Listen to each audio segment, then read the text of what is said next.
Okay, so we're back to our FPL section of the show. One thing we didn't mention in the previous portion was Percy Tau, which was mentioned in the comments. So we'll just put it out there. And we'll talk about him as an FPL option because he's 5.5, and I love the fact that he's 5.5. I just can't get him into my team right now. I'm going to have to panel beat some people out. We're in the middle of that. I don't know what you would call it. It's a very bad game week. It's a shortened game week. It's hell. For managers right now, especially those who ran away and used all their chips in the first half of the season. And now they don't know what to do because they just stuck with 3 players that are available. You don't have to call me out like that, Paul. Okay, the question to start off is, how many players do you have available for this game week? If not, what happened? Okay, where do we start? You go. Sorry. I played my free hit. I have 15 players available. I took the gamble on the United spine of Maguire, disallowed goal. Fernandes did nothing. Cavani did nothing. Well, of the entire squad, I have 6 players who could earn points, and I know one of them is not getting any game time because it's one of my reserves. I needed to just put some money on somebody, and I did. But I took the view that I will score very poorly, but I also realized because I was going to play my wild card and do all sorts of insane things, and then I was like, hang on, the likelihood is I'm not going to go top of the entire league. So maybe what I do is I look at the people around me and think they will probably have bad game weeks too. So therefore, I didn't truly invest in this week. I'm looking at the next double game week and thinking that's where it's my time to shine. And Cyrus, if you're looking at those around you, that's myself and Wahid. I used my free hit. I still had a free hit available. For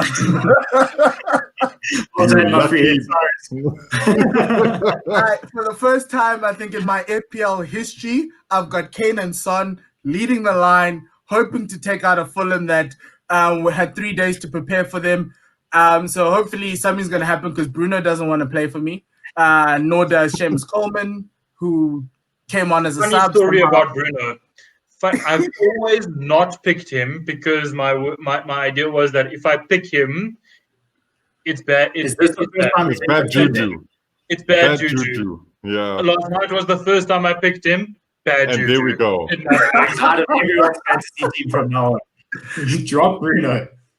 So that was me. Dean, how's your week going so far? Yeah, so I played free hits as well, and also betted on Sheffield, 1 point Sheffield, never winning, never scoring.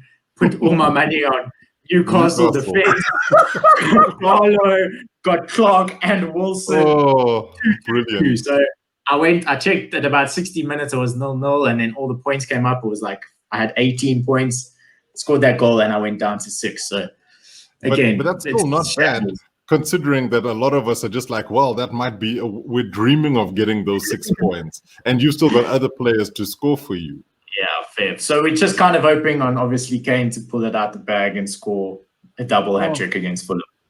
Yeah, I think everyone wants Fulham to catch 10 right now to save their week. Okay, so now we're moving into the double game week, and that presents new challenges for everybody. I think there's extra fixtures. It's not everyone playing twice. There's I think about 12 teams that are going to be playing twice, and in that presents a problem in itself. Also, because we're in COVID, there are chances of having another double game week somewhere along the line. And in January, we've gotten the new wild card. So if you haven't used your first one, I don't know if that goes away. You might have 2, which I think is wild if you have 2. But you could use that. You still have all the chips that you have. There's a bench boost that you can use. If you haven't used a free hit, this could be your moment.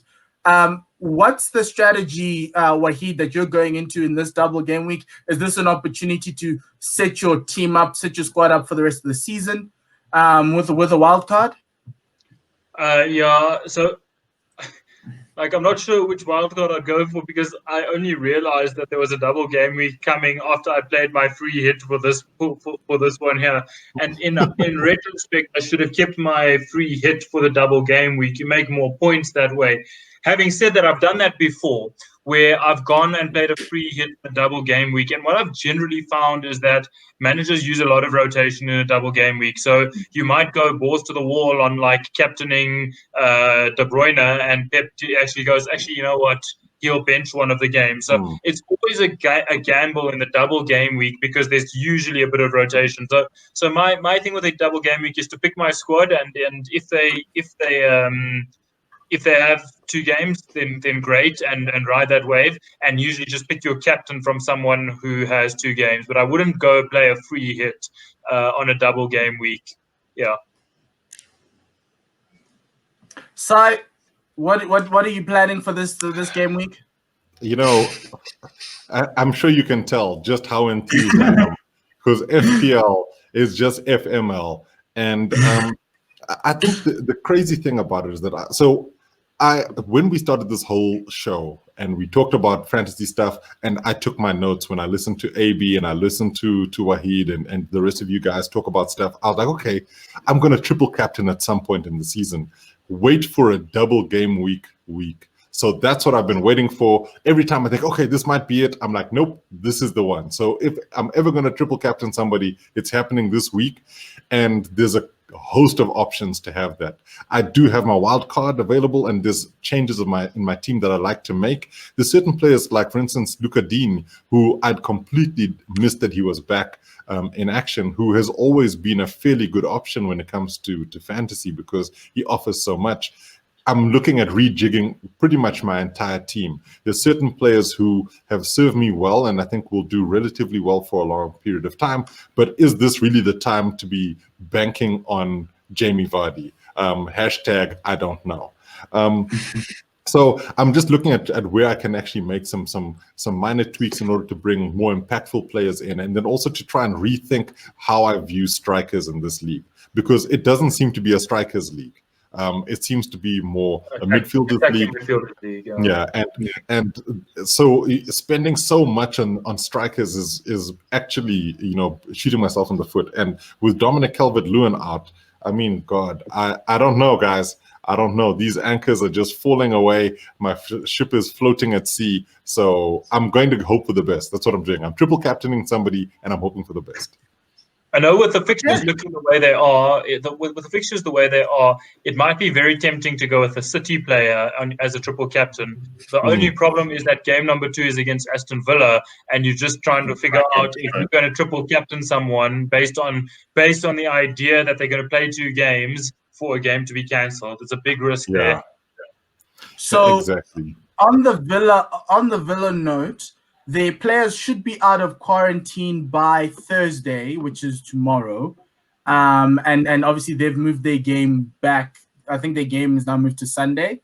And then obviously they've got that second game. So that midweek game will still be there unless Villa can't complain right now. They're going to have to figure out a way. But seems like that those Villa youngsters who played against Liverpool might just get a chance somewhere along the line during the week. So it's still a very fair look to have a Man City player, especially with the fact that if Pep is hating the fact that Manchester United's at the top of the log, he's probably going to want to chase it, and this is his moment to try and get quick 6 points without doing much.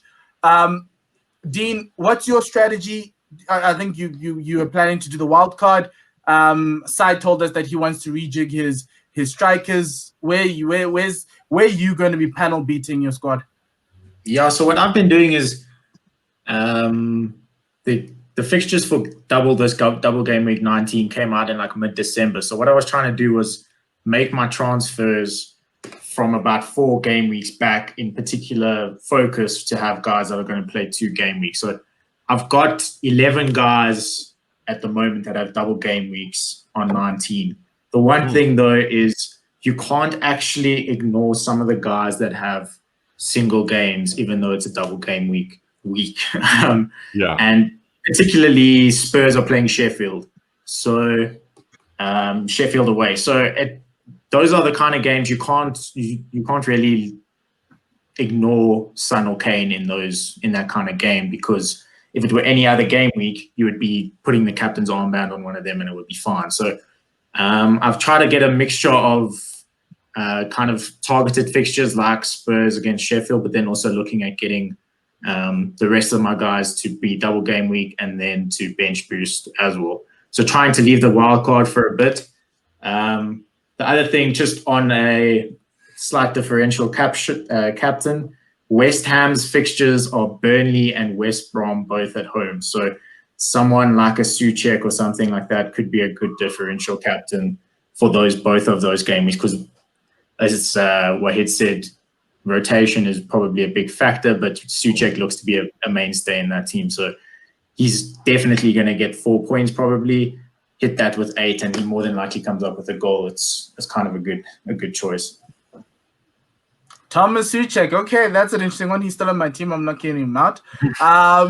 Yeah, but he's always been very good. But okay, let's go to the captaincy options. I'm just going to go through the teams that are playing, the big teams with the players who I think are captain that are playing again a second time. So I see Manchester United have in that game week 19. Manchester United have Fulham as well as Liverpool. Yes. Mm-hmm. So I'm not sure if you want to captain a Bruno there, but that second Fulham game could give you a lot of joy if you hold on to possibly an assist from Bruno in that one. Liverpool have United and Burnley. City have Aston Villa and they play Crystal Palace, which based on what Crystal Palace looks like right now, you can find yourself in a lot of with some joy there. The interesting ones that have a second game, look at Leeds have Brighton and Southampton, which if you want to maybe try and see if Patrick Bamford's still good enough for a differential. These are the greatest team in the world who get thrashed every week. Their PR department needs to win the World Cup. And then obviously you've got Leicester City playing Southampton and Chelsea. That's probably not going to work. Southampton have Leicester and Leeds. So there's quite a few. West Ham have West Brom and Burnley, which I think, as Dean said, could be something very nice. Out of Chelsea's stable, you've got Fulham and Leicester. So I think we've all agreed you're probably going to captain someone who's playing twice. Obviously, unless you want to go with Kane and Son and hoping that they rampage through Fulham. Where do you guys think that captaincy is gonna fall on? Is it Mo Salah and hope that he comes out with a goal against United and pray he gets a haul on the back end? Let's actually throw a question at Cyrus. Which Chelsea player would you captain? Well, that's interesting, actually, because I was thinking about that right now. And in essence, it's tough to really call because you don't really know who Lampard's going to pick at this point. And 10 players in Mason Mount. Well, there's that. The thing about it, though, is that Mason, he can actually give you some points. Just remember, he's also he's the key corner taker. So it's not as if he's not giving people points, because Chelsea have been one of the better teams from corners this season. But I don't know if you're going to be looking at Mason Mount as being your captaincy option. I would potentially look at a breakout Pulisic if you're going to captain a Chelsea player, because I do think that he's underperformed since he's come back. But also, as we've seen, with COVID causing chaos with the players' bodies, Kai Havertz has looked terrible, but he's also had a struggle trying to recover from having had COVID. So people are trying their best to get back into form, and I think Pulisic might actually be the one if you're going to captain a Chelsea player. I think he's probably going to play both games, but then he's also made of the same stuff as Darren Anderton. So Lord knows if he'll be fit enough to play 2 games. It's an old football reference. Sick note, Anderton. Yeah. Okay. Yeah. Okay. My bad. Paper mache for those who don't know. Yeah. Dean, what are you thinking from a captaincy perspective? So, as I mentioned, I'm probably going to put it on Kane, just because based on tonight's result against Fulham, I'll see what's going on there and then probably put it on Kane. But if you're looking at someone who's playing 2 games, can't look past De Bruyne if you've got him. or if you want to get him. The interesting thing is City weren't supposed to have a double game week in 19. That only came about because of all the Aston Villa issues that have been occurring with COVID and stuff. So their double game week has only come into play recently. So I don't have him in my team currently, but based on what they do against Brighton, might look to use a transfer there and bring him in. But yeah, I wouldn't look past a City asset. And again, talking to that sort of rotation era, you've got United, you've got Liverpool, Fulham. So obviously they're going to go all out against Liverpool, and you might see some of the guys being rested against Fulham. There's no way they're resting Bruno. Yeah. There's no way they're resting Bruno. I actually think it might be a game where Bruno sits on the bench and lets Donny van de Beek play or Mata. It might just be that. It's going to be like that Mo Salah game against Crystal Palace, where all of a sudden they'll give Bruno a game. So we need Bruno to captain himself. Well, someone's been. Patrick Bamford's been captaining himself all season, and I don't know if you guys think he's having a good season or not. 100 points, not too bad. Yeah, he's doing quite well. Yeah, so I think on my end, I'm looking towards City. The City players, maybe even a cheeky Raheem Sterling. He's so expensive though. But Raheem Sterling is like a Tag Heuer watch. They are really great to look at, but they work the same as other watches do. So I don't necessarily know if you're going to spend all that money on Sterling, because he hasn't had a great season, and I've been burned by him. Paul, I'm going to help you. Don't Raheem Sterling.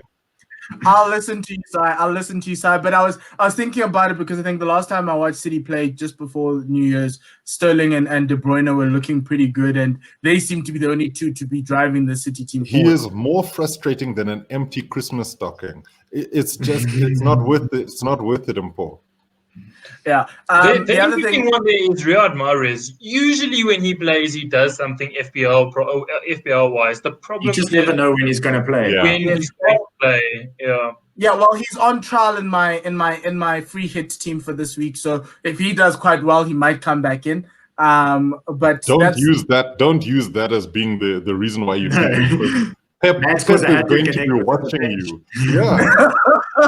Pep is ridiculous. He hates FPL. You know, the only person you can guarantee is going to play is Kevin De Bruyne, and even then, you don't know what you're going to get. Ruben Diaz has been a good pick for me so far. Yeah. No, that's. Oh wait, you've got a centre back.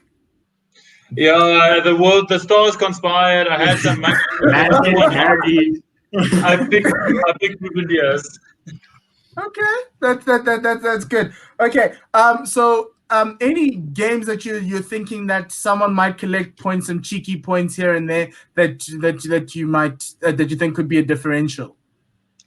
Fulham, Edinson, Cavani. Okay, I think he could really trouble that Fulham defense. As with his movement, with his prowess in the box, I think he could be the differential. But what you need to try and figure out is, when is he going to play? Is he going to get 30 minutes against Liverpool and 60 or 70 minutes against Fulham, or is it going to be the other way around? I don't think you're going to see Edinson Cavani playing 90 minutes in both. So if you want to pick him, you need to be aware of the fact that he's going to play bits and pieces in both games. So pick him and pray that he plays against Fulham. That's pretty much what you're saying. But look, if Willian can cause trouble for that Fulham defense, pretty much ends in okay. Sai, who do you think is going to have a cheeky game week? Look, I've been hating on them because of the inconsistencies, but I think that if you're going to pick a team and somebody from a team, and you're looking at like you say, a cheeky one, I'd look at somebody from Leeds. I don't necessarily know if it's going to be Bamford. I do think, though, that Leeds against Brighton is Rodrigo's been quite good. Yeah, I think Rodrigo's going to be a fairly good option if you're looking for somebody extra in that team. And I think that Leeds have to start getting some form. As much as, and this is the thing, is that as much as people have talked about Leeds, it's not actually really the Leeds love you're seeing, it's the Marcelo Bielsa love. Everybody thinks he's, walking on water and doing what have you. The reality is he's come into a league that is very, very tough. And yes, they play some really interesting football, exciting at times, really horrid at others. Leeds versus Brighton, and it's a home game. I can almost guarantee you Leeds are going to win that one, and they're going to win it fairly Percy convincingly. Tau scoring on Saturday, by the way, just letting you know. I wish I believed that. The only problem with that is he's just gotten to the team. He's probably miles ahead of the rest of the other players, like a Troussard or a Mopé. Or in fact, there are so many Brighton players who I just think, how are they even playing? Scrubs, all of them. I don't understand why Wahid said we must look at Except for Brighton. Tariq Lamptey. Lalana. Adam Lalana, the worst call ever. Yeah, look, I do like the look. Dunk's not a bad player, and White's not a bad player. Ben White will play for a much better side one day. And Tariq Lamptey too. Tariq Lamptey has got a heck of a lot of talent. It's the rest of that team is just it's a mess. And I think Leeds are going to really show them up. And then when you look at it, who are they playing after that? Southampton. And that game could go either way. And if you're looking for somebody to score points in that game, you probably will get it. I think Southampton might win that game, but I do think that Leeds will make it very, very tasty. So Leeds. But there's one thing that I think we've probably forgotten is that Danny Ings is back. For Southampton, and that's another cheeky captaincy call there. He could come out with a goal against Leicester and also cause Leeds some trouble. But in order for Ings to score, you need to have the rest of the guys playing. And, as much as I've talked nonsense about Marcus Rashford, James Ward-Prowse is got to be one of the most overrated players I've seen, not because he's a bad player, but because everything hinges on his free kick ability. None of his in-game stuff actually matters. It's just him taking a dead ball, and I think that's a problem for me. I don't know if Southampton can free Ings. Maybe that's where Theo Walcott does some stuff, but I'm not sure if he's injured or not. Okay. Okay, gents. I think that's the way we're going to probably close it off. All the best for the double game week. Cyrus, this is your time to shine, so all the best. You know it. Dean, you're already at the top. You don't need much, such, but have a good weekend. And Wahid, congratulations on it's getting a triple married. game week. It's a triple game week for Wahid. Yeah. He just doesn't know it yet. He better captain himself. Pull a Bamford. Congratulations. Yes, man. Yes, all the best for you and your wife and your marriage. So to all the viewers and listeners on the podcast, please do have a great weekend of football, and we'll come back on the other end having laughs and banter about whose team is no longer on top of the log. But until then, from myself, Cyrus, Wahid, and Dean, all I'm going to say is, le sale, cacajes.